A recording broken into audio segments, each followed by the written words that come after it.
What's up, guys? Scully Headshot here. Today I'm going to be showing you guys my custom-made creepypasta. I call it the babysitter. You guys can call it whatever. So I'm going to go ahead and get started here. Hi, my name is Daryl Johnson. I am a babysitter, but I'm a male babysitter, so I don't get a lot of really good babysitting activity because of the rapist activity going on lately. And most of them are males. I think actually all of them are males. Anyways, but, where was I? Okay, so I remember in 2008, I got a call from this guy who did not want me to know his name. I never actually got to know his name until, well, no, I didn't. I never knew this guy's name. And so he told me the address and he told me how much he would pay. It was $100 an hour. Amazed, I took the offer, thinking this guy must be very desperate and very rich. So when I went over to the house, of course, it was a mansion. Shock, I dropped my jaw. And then I walk up to the door, knock on the door, and a little kid answers. And he says, "Who are you?" I say, "I'm going to be babysitting your sister." Hold on, did I leave that out? Well, anyways, he told me to babysit his daughter because him and his son are going to a baseball camp. So I said, "I'm going to babysit your sister." She said, "No raping." Now, I knew he was joking, but it was pretty funny to listen. But once I went up to him, I realized that he had a scar across his face. I was shocked because I did not know what happened to the poor kid. His dad came and he said, "Hello, you must be the babysitter." He sounded very nice, way nicer than he sounded on the phone. Again, he also had a scar across his face. He actually had an X, and he had a scar across his eye. I was about to just ask what happened, but I didn't want to be rude. So I just ignored it, thinking maybe he just fell off, or him and his son got hit or something. I don't know. Once he said, hold on, I messed up there. He said, "Go ahead and come in." I walked in, and I realized everything was out of place. There were boxes everywhere, and there was couches. Some couches were even upside down. I asked him, "Are you guys moving in or out?" And he said, "We actually just moved in. That's why we need a babysitter, because we don't know anyone that lives here." So I thought, he must have saw my ad. Yay, somebody's reading my ad. And once the daughter came down, she was on her iPad watching or playing some sort of princess pattern game. Couldn't tell what it was. But I just said, "Hey, how are you?" She replied, "Good, good, good." I just thought that maybe she didn't hear me very well, but I just ignored it. The father said, "By the way, watch out, because there has been some murderous activity going on lately." So I thought, oh my God, why did I take this job? And so I replied, "Sounds good." He gave me a weird look, and then he said, "Okay, son, let's go." Let's just say the daughter's name was Carol, okay? That's not her real name. But I walked up to her and she said, "Do you know anyone that's over the age of 13? I replied, very sarcastically, "No, I don't." She gave me a giggle and then went back to her game. I thought in my head that was kind of random, you know? So I ignored it, just thinking it was just some sort of random question. At about 1 o'clock, I didn't think it was that late. 1 a.m., I should say. She decided it was time to go to bed. She said, "I'm tired. Can we go to bed?" I replied with a "Yes, you can." She walked up to her bedroom. I tucked her in, gave her a nightlight, and then turned off her main light, you know, like the hanging light. And I went downstairs to watch TV. When I went downstairs to watch TV, I turned on the TV, but there was something weird. There's only one channel, the babysitter channel. I just thought it was like little tunes or something to calm the mind. I just thought, sounds nice. When I turned it on, it was the father's face staring at me in a very cold, harsh look, as if I just did something terribly wrong. I turned it off instantly, and I looked at the staircase out of instinct. I heard footsteps.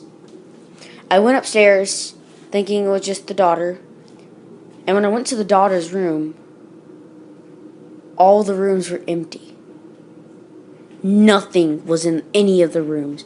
When just a second ago, there was 5 rooms full of bedrooms. I looked at once I finally found the daughter, I looked at her. She had no arms, and she was missing an eye. I said, this can't be happening. This can't be happening. And it wasn't. I woke up on the couch, still with the Babysitter channel on. That cold, harsh look. I turned off the TV, ran upstairs to check on the daughter. The daughter was remaining perfectly fine, asleep in her little covers. I just thought it was just a big nightmare. A huge one. I went downstairs, turned back on the TV, and I thought that the Babysitter channel was just a big old glitch. It was. There was every single channel. I checked the time, 1:30. Almost 1:31. So, I decided to watch my favorite TV show, Drake and Josh, on my favorite channel, Nick at Night. Once I turned it on, I watched Drake and Josh about 2 episodes, then fell asleep. When I woke up, it was 4 o'clock, and I was woken to the doorbell. 4 o'clock a.m., I should say. I walked to the door and looked out the door, the peephole, and I saw a man in a dark jacket. He rang the doorbell like 70 times, hoping that I would answer. He looked as if he were very scared and frightened. I had my pocket knife just ready to be yanked out. I answered the door. I said, "May I help you?" He replied, "Yes, please help me. There's a man chasing me." Out of fright, I just let him in, thinking he was either lying or telling the truth, still with my pocket knife ready to be yanked out. He looked at me. He was crying and sweating. I told him to take a seat, and I gave him a glass of lemonade. I said, "Now, who's chasing you? What happened?" He said, "An old friend of mine found me after a big bet that was lost." So I replied, "What does this friend look like?" He said, "Very tall, about 7-8 feet, maybe." And I lost the bet for who could jump the highest. Of course, he won. And he also said that he wears a white suit always. He never does not wear a white suit. I just ignored the fact that he always wears a white suit, and I said, "Is he chasing you now?" He replied with the, "Yes, now hide. He's coming." I just thought he was scared and thinking that he was never going to find out that he was here. So I just looked out the window out of curiosity, wanting to see if I could find him. And there he was, standing outside, just waiting for the man to pop out. He was behind the door, behind the porch, and he fit the description perfectly. I just thought it was some random coincidence that he looked exactly like a Slender Man, just in reverse. I ignored it that he looked like a Slender Man in reverse, and I said, "Is that him?" When he looked out the window, he immediately dove for the back window. He jumped right out. When I looked out the window, he was not there. No body. No footprints in the mud. Nothing. No trace of anyone that jumped out. Just about a second ago, he was jumping out the window. Now he disappeared. I turned around, and the same man in the jacket had a gun to my head. And he said, "You tell him I am not here, and I do not shoot you." I immediately obeyed. But I said, "At least let me check on this girl I'm babysitting." I checked on her. She was fine. Perfectly fine. Checked the time, 5:01 a.m. So he told me to go outside and talk to the man. The man was no longer there. He said, You got lucky. And then showed me his demonic, bloody, cavity-filled teeth. I pushed him away, and I ran for the daughter, who is now in a puddle of blood. I ran downstairs, running for the phone, my phone. I called 911, but I had no service. I was so far away from my hometown. The daughter was dead. I'm completely alone in a random house. I tried to go outside. The doors were locked. I was locked inside. I tried unlocking, but there was no lock. The lock was ripped out. I turned around and there was the man.